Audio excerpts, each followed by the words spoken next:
Alors, je reprends ma lecture continue que j'ai négligée pendant au moins une semaine, si ce n'est plus. Et donc, avec le texte de la présentation de Jésus au temple.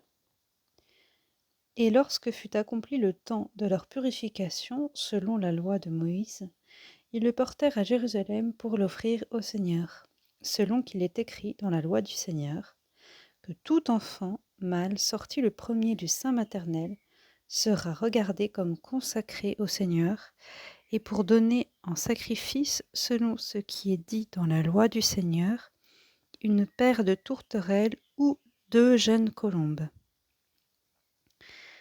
Et donc là, ce qui, ce qu'on peut souligner, c'est les 40 jours. Donc c'est enfin le temps de la purification, c'est-à-dire 40 jours. Donc Jésus est vraiment tout petit. Et c'est vrai que 40, c'est souvent c'est le chiffre de l'épreuve qui va souvent avec la purification, etc. Comme on le retrouvera les 40 jours au désert, comme c'est très présent dans l'Ancien Testament. Donc voilà, on estimait qu'après l'accouchement, il y avait un temps de purification pour la maman. C'est vrai que physiquement, on peut dire qu'il faut bien 40 jours, hein, pour que le corps, se remette et voilà. Donc ça correspondait un petit peu à ce moment-là, quoi. Et donc à ce moment-là, on allait présenter l'enfant au temple de Jérusalem, selon la loi de Moïse, qui veut que le premier-né soit consacré depuis que les premiers-nés d'Égypte sont morts, hein, la dernière des plaies d'Égypte, que Dieu avait envoyée à cause du cœur dur de Pharaon. Donc à partir de ce moment-là, Dieu a dit, hein, pour racheter quelque part tous ses premiers-nés, eh bien, les premiers-nés de mon peuple me seront consacrés. Et donc, forcément avec Jésus, cette consécration, elle a vraiment tout son sens parce que consacré, mis à part, pour Dieu, le consacré par excellence, c'est Jésus. Donc, non seulement il accomplit, mais il mène à son accomplissement, cette loi de Moïse, quoi. Et donc, oui, il y a aussi c'est touchant ce sacrifice de Marie et Joseph parce que donc on offrait un sacrifice à cette occasion et donc celui des 2 jeunes colombes ou de la paire de tourterelles, c'était vraiment le sacrifice des gens qui avaient peu de moyens, quoi, des pauvres gens. Donc ça c'est beau parce que, ils offrent le premier-né, voilà, le fils en personne, le sacrifice le plus beau, parfait et puis, finalement, humainement, on voit que c'est ce petit sacrifice de pauvre donc c'est là que finalement Dieu voit autrement, quoi. De l'extérieur, ça payait pas de mine, mais Dieu sait la valeur de leur offrande, hein, vraiment. L'offrande du fils, quoi. C'est une première leçon parce qu'on a tendance à beaucoup, juger selon ce qu'on voit. Dieu voit vraiment autrement, quoi. Dieu voit autrement. Alors, il y avait à Jérusalem un homme nommé Siméon, et cet homme était juste, timoré, attendant la consolation d'Israël. Et l'Esprit Saint reposait sur lui. Et il lui avait été révélé par l'Esprit Saint qu'il ne verrait pas la mort avant qu'il n'eût vu le Christ du Seigneur. Et il vint au temple conduit par l'Esprit. Et au moment où les parents de l'enfant Jésus l'amenaient pour faire ce que prescrivait la loi à son sujet, il le prit dans ses bras et il bénit Dieu et dit : « Maintenant tu laisses aller ton serviteur, maître, en paix, selon ta parole.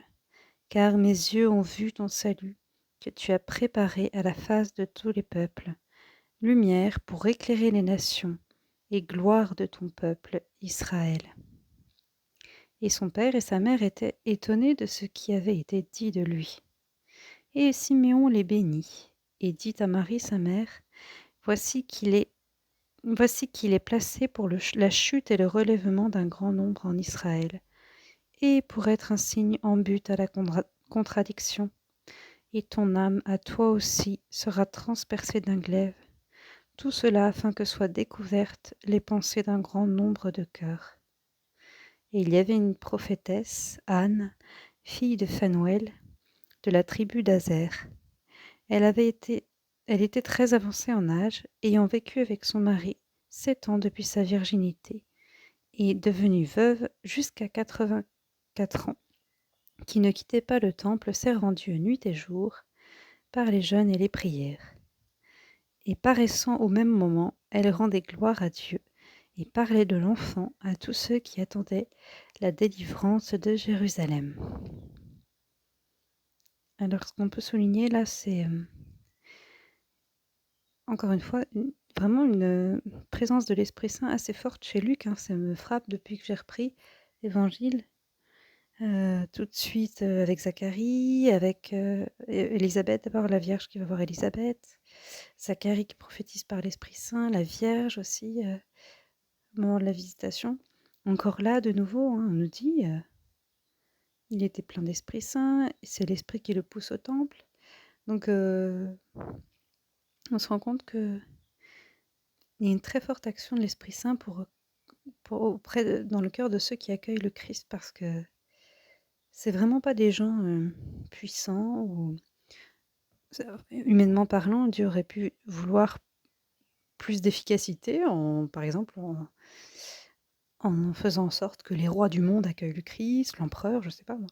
Et en fait, il choisit, on l'a vu, les bergers. Et puis là, ce qui est frappant aussi, des personnes âgées. C'était déjà vrai avec Zacharie et Élisabeth. Et là, Siméon et Anne, qui sont prêts en fait, qui sont pleins de l'Esprit Saint et qui accueillent vraiment Jésus. Ce que j'ai bien beaucoup aimé, cette expression, il le prit dans ses bras. On voit que c'est vraiment, il sait qui est Jésus, il le comprend, il sait que c'est le Christ.